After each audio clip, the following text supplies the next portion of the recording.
아멘. 이 아침에 보실 하나님의 말씀은 시편 100편 4절 말씀 되겠습니다. 시편 100편 4절 말씀 다 같이 한 목소리로 봉독합니다. 시작. 감사함으로 그의 문에 들어가며 찬송함으로 그의 궁정에 들어가서 그에게 감사하며 그의 이름을 송축할지어다. 아멘. 한국의 어떤 그 대형 교회에 산상 집회가 유튜브에 올라온 게 있어서 그것을 잠시 보니까 산에 가서 다 그냥 자기가 이렇게 깔고 앉을 수 있는 그런 돗자리 같은 거 이런 것들을 다 하나씩 가지고 간 것 같아요.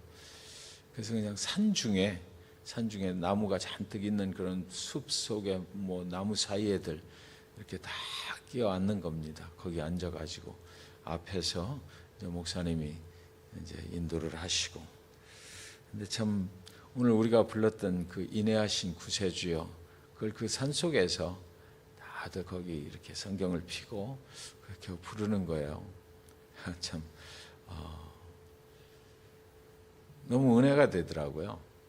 그 산 속에 깜깜한 곳에들 이렇게 앉아가지고 앞에 인도하시는 목사님만 이렇게 그쪽에만 이렇게 좀 불을 밝혀놓고 참 대형 교회가 되는 이유도 또 있구나. 그렇게 또 간절하게 사모하고 찬송하고 밤을 새워서 거기서 이렇게 산상 집회를 하는 모습이 참으로 목사님 계속해서 그렇게 얘기를 하시더라고요. 찬양의 가사에 집중하십시오. 찬양의 가사에 집중하십시오. 인내하신 구세주여, 날 구원하신 그분 앞에 참으로 감사하고 그런 마음이 들지 않겠습니까? 오늘 말씀은 감사함으로 그 문에 들어가며 찬송함으로 그 궁정에 들어가서 그에게 감사하며 그 이름을 송축할지어다 그랬습니다. 클라렌스 파월이라는 사람이 있어요. 이 사람이 젊은 시절에 굉장히 가난하게 한 가족을 이렇게 인도하며 살았다고 그럽니다. 그래서 아주 가난했기 때문에 아이들이 컴플레인을 하는 거예요. 아빠, 신발이 다 떨어졌어요. 새 신발 좀 사주세요 라고. 아이들 신발 사줄 돈이 없는 겁니다. 애들 신발은 다 낡았는데 좀 사줘야 될 텐데. 근데 또 세탁기가 고장이 났어요. 그래서 중고로 세탁기를 좀 구입을 해보려고 여기저기 이제 수소문을 했더니 한 집에서 자기가 쓰던 중고 세탁기를 이제 새 거로 교체를 하려고 그걸 이제 팔려고 싼 값에 내놓은 게 있다고. 그래서 그 집을 찾아갔습니다. 세탁기를 이제 싼 값에 살려고 찾아간 거죠. 가서 집 앞에 서서 보니까 그 집이 너무 부잣집인 거예요. 아주 화려하고 정말 큰 대궐 같은 그런 집이었습니다. 그래서 들어가야 되나 말아야 되나 결국 이제 초인종을 눌렀어요. 그 안으로 들어오라고 거기서 일하시는 분이 나와서 깍듯하게 안내를 하는 것입니다. 그래서 이제 부부가 이제 들어간 거죠. 들어가서 보니까 부엌이니 이 거실 이런 데 분위기가 자기 집하고 너무 틀린 거예요. 아주 정말 멋진 그런 부잣집이었습니다. 세탁기를 보여주는데 세탁기도 그들이 중고라고 그랬는데 쓰던 거라고 그랬는데 아주 멀쩡한 겁니다. 거의 새 것과 같은 거예요. 그래서 이렇게 좋은 세탁기를 이렇게 또 싼 값에 주시나 보다. 그러면서 차 한 잔 마시고 가라고. 그래서 이제 거실에 앉아서 같이 이제 차를 마시면서 자기도 모르게 자기 집 이야기를 하게 됐던 겁니다. 그래서 자기 아이들이 운동화가 다 닳아가지고 그거를 사달라고 그러는데 저는 이렇게 좀 가난하게 살고 있기 때문에 그 운동화를 사줄 형편도 못 되고 지금 그래서 어떻게 해야 되나 이런 고민 중입니다. 그런 이야기를 이제 이렇게 하니까 세탁기를 주는 것도 감사하지만 근데 그런 서로의 이야기를 이렇게 하는데 그 주인 여자가 방으로 들어가는 겁니다. 들어가는데 눈물을 흘리면서 그 아이들의 그 신발 운동화 이야기를 듣다가 눈물을 흘리면서 방 안으로 실례합니다, 미안합니다 그러면서 울면서 들어갔어요. 그래서 이 사람들은 자기가 무슨 뭐 잘못 얘기를 했나 그래서 굉장히 걱정이 드는 거죠. 그랬더니 좀 이따 나와 가지고 이렇게 그 주인이 이야기를 했습니다. 파월 씨, 걱정하지 마세요. 당신은 아무런 실수를 한 것이 없습니다. 당신께서는 아이들의 운동화 때문에 걱정을 하셨지요. 그런데 우리에게는 딸이 하나 있습니다. 그런데 그 아이는 태어난 후에 한 걸음조차도 걸어본 일이 없이 지금까지 살고 있는 그런 아이입니다. 그래서 아이는 운동화를 한 번도 신어본 일이 없습니다. 만약 우리 아이가 신발을 신고 또 신발 한 켤레만이라도 이렇게 닳게 만들어서 그렇게 이제 신발을 신고 다닐 수만 있다면 우리에게는 그보다 더 큰 행복이 없을 것입니다. 우리 아이는 태어난 후로 한 걸음도 일어나서 걸어본 적이 없이 지금 살고 있거든요. 그래서 그 이야기를 듣고 집에 돌아온 이 파월 씨가 방에 들어가서 엎드려서 기도하고 회개하고 자기 아이들의 그 헤어진 운동화를 보면서 너무나 감사하고 기뻤다라는 이런 이야기가 있습니다. 우리 각자에게도 떨어진 그 아이들이 3명이었다고 그래요. 우리 각자에게도 그렇게 떨어진 3켤레의 운동화가 있지요. 불행의 조건들이 있습니다. 감사할 수 없는 그런 조건들을 우리 각자도 가지고 사는 것 같아요. 건강했으면 좋겠다. 내가 참 건강하지 못해서 참 불행하다. 이런 기도의 제목도 가지고 있지 않습니까? 그러나 생각해 보면 우리보다 더 육신이 약해서 병원의 중환자실에서 나오지도 못하고 생명을 유지하고 살아가는 그런 사람들도 있지 않습니까? 그런 사람들을 생각하면 지금 우리가 이렇게 아름다운 가정에서 또 편히 먹고 지낼 수 있다는 것이 얼마나 감사한 일인지 모르죠. 우리는 그런 생각을 하면 참 그 순간에 굉장히 행복해지는 것입니다. 그러니까 행복하다, 불행하다라는 것은 어떤 상대적인 것 같아요. 나보다 더 불행한 사람들을 보면은 그동안 불행했다고 생각했던 것들이 행복해진다라는 거죠. 하나님은 우리에게 많은 감사의 제목들을 주셨습니다. 우리가 섬길 수 있는 교회가 있다는 것이 얼마나 감사한지 몰라요. 사실은 굉장히 감사한 조건이죠. 항상 함께 예배할 수 있는 성도들이 있다는 것이 얼마나 감사한 일인지 모릅니다. 때로는 그런 것들 때문에 불평하고 감사하지 못하고 이렇게 살지만 사실은 그것은 굉장히 감사한 조건들이 되는 거죠. 섬길 수 있는 교회가 있다는 것이 얼마나 감사합니까? 방황하는 그런 영혼이 되지 않고 섬길 수 있는 교회가 있어서 언제나 기도하고 싶을 때 나와서 기도할 수 있고 언제나 또 예배하고 싶을 때 예배할 수 있는 그런 교회와 성전이 있다는 것이 사실은 굉장히 감사한 거죠. 성경 말씀 속에서 우리가 감사할 수 있기 때문에 감사하는 것도 감사이지만 그러나 성경은 뭐라 그럽니까? 항상 모든 일에 감사하라고 그렇게 말씀하거든요. 사실 또 생각해 보면 모든 것이 감사의 조건일 수밖에 없어요. 빌립보서 4장 6절 7절에 다 아시는 말씀인데 같이 한번 봉독하겠습니다. 시작. 아무것도 염려하지 말고 오직 모든 일에 기도와 간구로 너희 구할 것을 감사함으로 하나님께 아뢰라. 그리하면 모든 지각에 뛰어난 하나님의 평강이 그리스도 예수 안에서 너희 마음과 생각을 지키시리라. 아멘입니다. 아무것도 염려하지 말고 오직 모든 일에 기도와 간구로 너희 구할 것을 감사함으로 하나님께 아뢰라. 그리하면 모든 지각에 뛰어난 하나님의 평강이 그리스도 예수 안에서 너희 마음과 생각을 지키시리라. 염려하지 말고 감사함으로 기도할 때에 우리 안에 평안이 온다라는 거죠. 우리는 왜 감사해야 할까요? 감사하는 것은 그 감사하는 대상에게 모든 것이 온 것이고 또 인도하실 것이라고 하는 것을 믿고 감사할 수 있는 거잖아요. 우리는 내일 일을 알지 못하기 때문에 감사해야 합니다.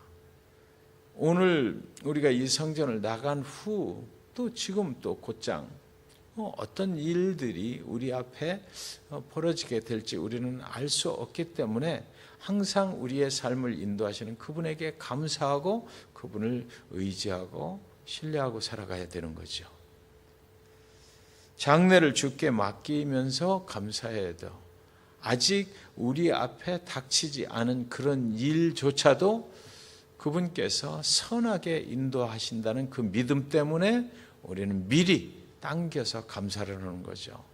하나님께서 선하게 인도하실 줄 믿습니다. 그래서 감사합니다.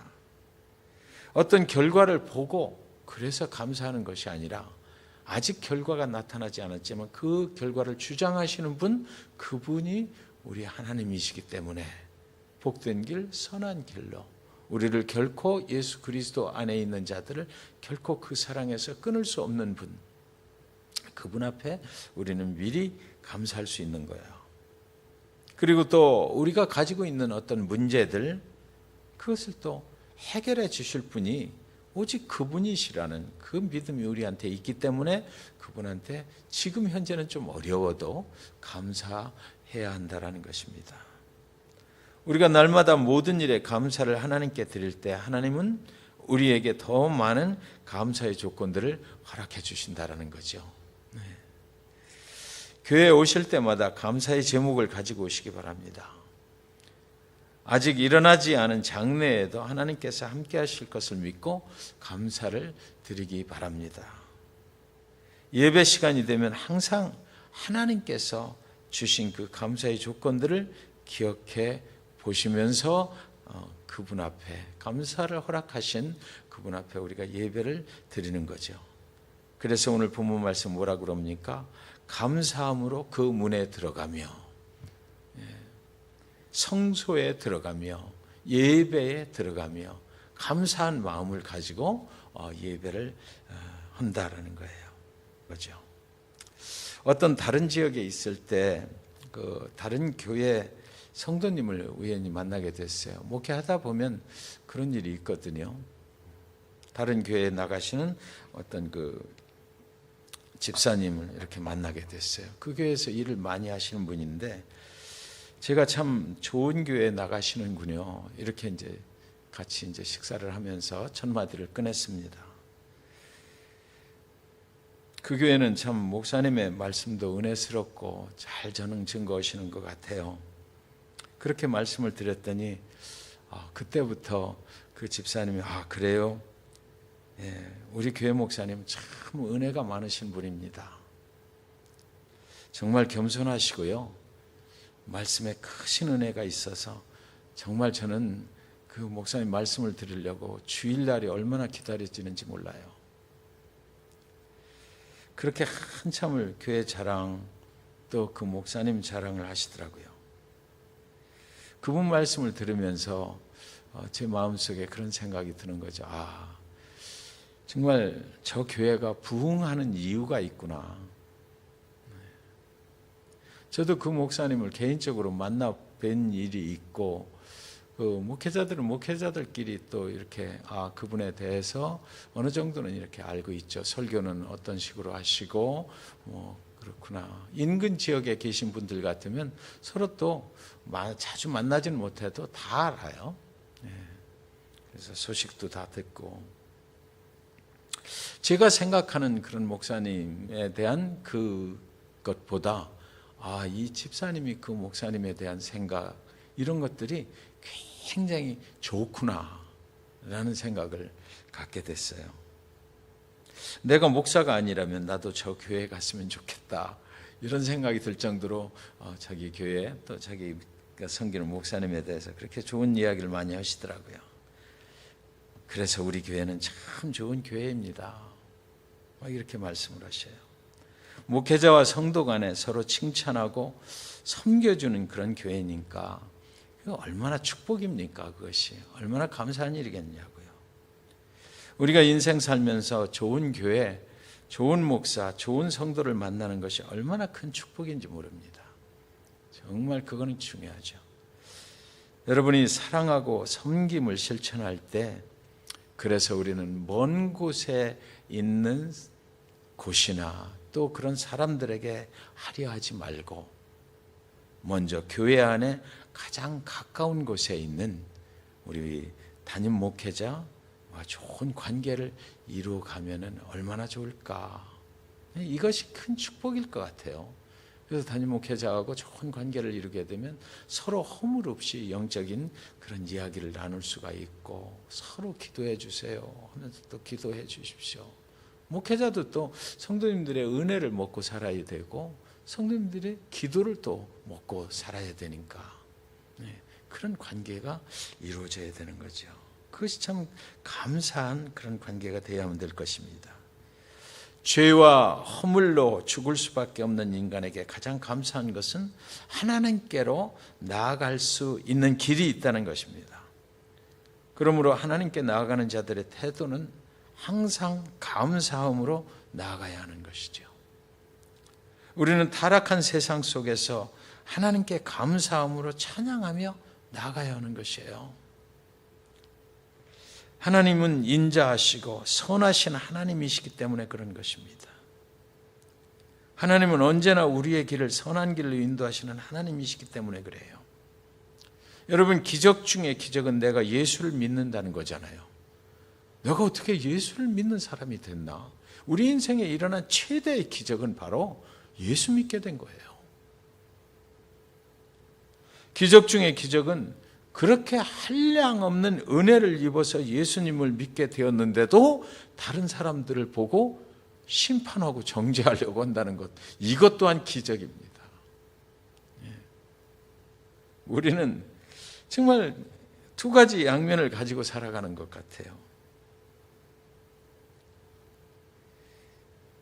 요한복음 5장 34절에 보면 그러나 나는 사람에게서 증언을 취하지 아니하노라 다만 이 말을 하는 것은 너희로 구원을 받게 하려 함이니라. 우리는 과거 어느 날 오직 구원으로 인도하시는 예수를 믿음으로써 값없이 구원을 얻었어요. 정말 우리가 한 것이 아무것도 없는데 어느 날 기적같이 예수를 믿는 일이 우리 인생에 일어났다고요. 어느 사람을 통해서 예수를 알게 되고, 어느 교회를 통해서 예수를 알게 되고, 어느 목사님의 설교를 듣다가 큰 은혜 받아서 하나님 앞에 막 간절한 소망이 생겼고요. 값없이 그렇게 됐어요. 요한일서 3장 14절에 보면 그래서 이렇게 말합니다. 우리는 형제를 사랑함으로 그래요. 우리는 형제를 사랑함으로 사망에서 옮겨 생명으로 들어간 줄을 알거니와 사랑하지 아니하는 자는 사망에 머물러 있느니라 이랬거든요. 구원을 얻은 증거, 예수를 믿는 증거는 그 사람이 형제를 사랑하는가를 보면 알 수 있다라는 거죠. 우리는 그렇게 말하죠. 하나님만이 아셔요. 하나님만이 아셔요. 저 사람이 정말 구원을 받아서 예수를 정말 믿는 사람인지 아닌지, 영원한 생명으로 가는 사람인지 아닌지 하나님만이 아셔요. 그러나 또 한 가지의 증거가 있는데 그것은 이 땅에서 살아가는 동안 다른 형제를 사랑하는지 아니하는지를 보면 알 수 있다. 그것이 증거다라는 것입니다. 그러니까 값없이 받은 그 구원의 은혜를 가지고 있는 사람들은 형제를 사랑하지 않고는 배길 수 없다라는 것이 되는 거죠. 그렇게 구원을 얻은 증거는 형제를 사랑하는 것을 보면 알 수 있다라는 것입니다. 형제를 사랑하지 못하면 구원을 받지 못한 증거가 될 수 있다라는 거예요. 시편 17편 15절 거기 있군요. 나는 의로운 중에 주의 얼굴을 배우리니 깰 때에 주의 형상으로 만족하리이다. 우리가 이 세상을 떠나는 순간에 잠시 잠을 잔다고 그러잖아요. 이제 잠에서 깨어날 때가 있는 거죠. 깨어날 때에 나는 의로운 중에, 참으로 하나님의 은혜를 받은 그런 중에, 그 상태 그대로 의로운 중에 주의 얼굴을 배우리니, 정말 이 순간이 기대가 되는 거 아닙니까? 이 땅에서 여러 가지 환난 가운데 고난 가운데 살았지만 그래도 그때 믿음을 지키고 정말 구원받은 자로서 값없이 주신 그 은혜에 감사함으로 살다가 그 주의 얼굴을 그곳에서 친히 배울 때 얼마나 익사이링 하겠어요. 그때 주님이 원래 나를 만드신 그 주의 형상으로 나는 만족하리이다.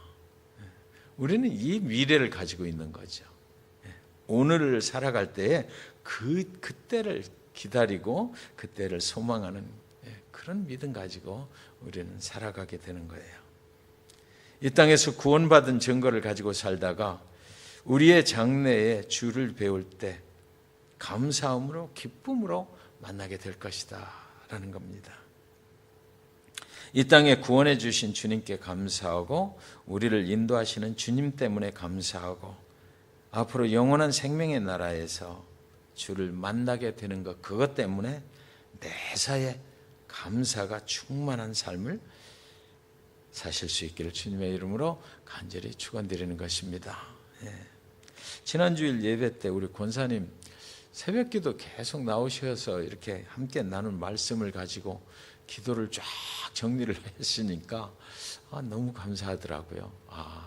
참 새벽기도 시간에 이렇게 선포되는 그런 말씀을 또 기억을 하시고 그래서 삶에 이렇게 지표로 삼으시는구나 이런 생각이 들었어요. 그렇죠. 우리가 이 땅을 살아가면서 하나님의 말씀, 오늘 아침에는 감사라는 제목을 가지고 목회자와 성도님들의 관계에 대해서 한번 이렇게 생각을 해봤는데 그렇지 못해서 이야기를 하는 것은 아닙니다. 우리는 항상 이런 관계 속에서 교회와 목회자와 또 이웃들을 섬기면 좋겠다. 그런 하나님의 말씀입니다. 그럴 때 우리는 서로 감사할 수가 있겠죠. 그래서 보이는 것 이런 것들은 참으로 내 마음에 차지하는 건 많이 있죠. 그러나 그럼에도 불구하고 구원해 주신 그 구원의 은혜, 그게 우리 삶의 최우선의 자리에 서게 되면 이런 것들은 아무것도 아니다 이거죠. 이런 것들조차도 다 감사의 조건이 될 수 있어서 서로 함께 주의 사역을 잘 감당하게 된다는 것입니다.